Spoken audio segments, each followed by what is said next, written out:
You can't be posting one time a week and say, ooh, I've got a TikTok presence. It's a great place to start. Don't get me wrong. I'd rather you do that than nothing. But you got to be on there regularly, and that's what it means to be an orthopreneur, all right? You're not an orthodontist alone. You're a business owner, and you got to get it out there.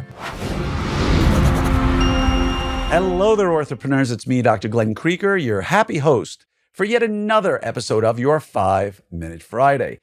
Now, I want to talk to you about something that brought us together. It's called social media. Now, social media is a broad term that I think we need to narrow down a little bit because there's many different ways we can interact with the public as practice owners. Now, I'm not talking about us personally. You can do that as well. And there are instances where you need to be an individual as part of a business.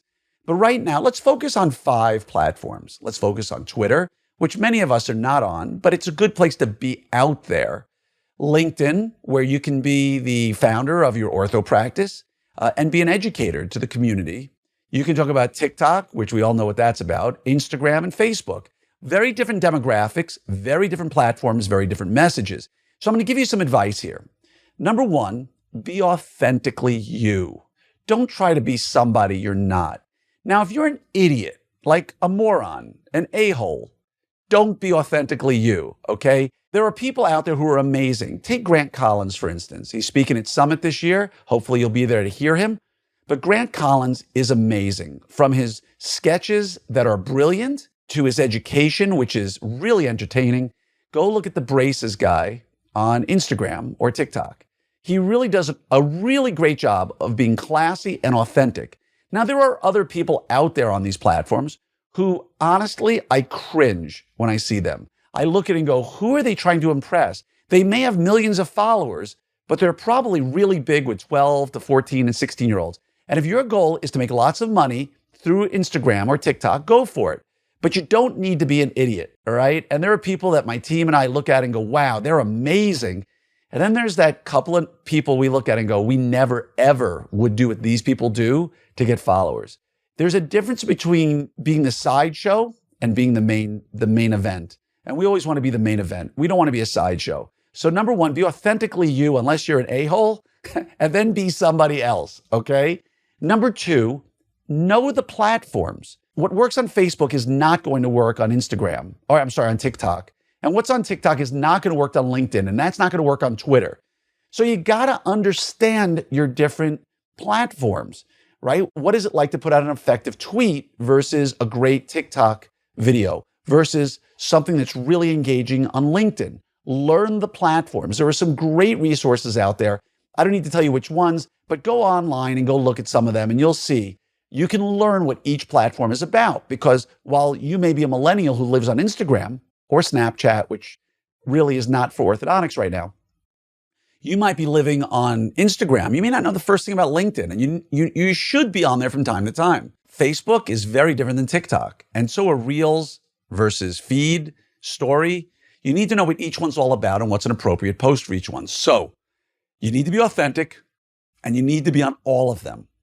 And last but not least, you need to be there relatively frequently. You can't be posting one time a week and say, ooh, I've got a TikTok presence. It's a great place to start. Don't get me wrong. I'd rather you do that than nothing.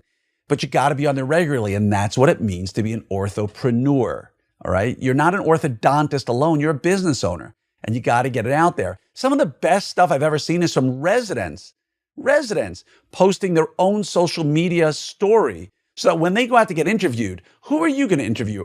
Are you going to take the person who's a good orthodontist from a good school who has 1 million followers on TikTok, all things equal, versus the person who's never been on social media? Big difference there. So again, years ago, we'd make our resumes or CVs as good as they could. Now, residents are actually building their social media portfolio before they even come out of school. And that should be a lesson to each and every one of you. Because if a mid-20 to late 20s-year-old person is focused on social media, so is your target audience. So again, be authentic, understand each platform, and be on there regularly. And remember, you can't delegate this entirely. At Krieger Orthodontics, my public expects to see a Krieger every now and then. It doesn't mean there can't be my team or Dr. Rasmussen, but at Krieger Orthodontics, the namesake needs to be on there. And you can't just say to somebody, send me some stock photos and let's post them. That can work from time to time. And memes are not a way to build your following. Go on there, and if you're an educator, educate. If you're a comedian, communicate. Make people laugh.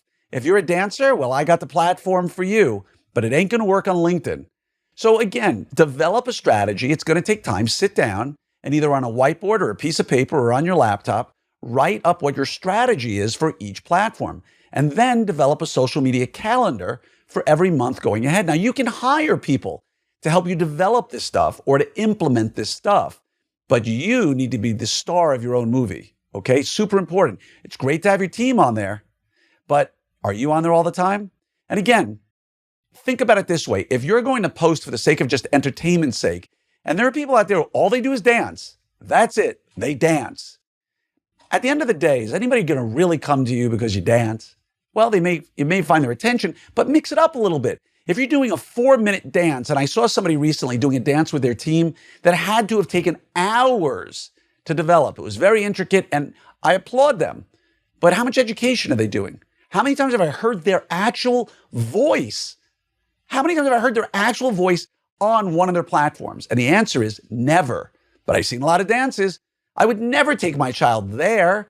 It would be nice every now and then if they said, hey, I'm Dr. So-and-so. Let me tell you about something cool. Let me tell you what we're doing. Hey, do you see these elastics? Here's how they work. Again, feeds, stories, Instagram, Facebook, TikTok, Twitter, LinkedIn. It's a lot. But if you do what nobody does, you're going to have what nobody has. So work hard at it. No, I'm always here for you. And I sure as heck hope that you, Orthopreneur, are going to be at Summit because we'll have a chance to talk more and you'll be around a lot of doctors who'll give you some inspiration, not the least of which is Dr. Grant Collins. So stay classy, San Diego. Stay classy, be authentic, hit all of the platforms, and have a strategy. Sounds easy, right? Now go get it. Much love to each and every one of you. Reach out to me if I can help you in any way. Take care.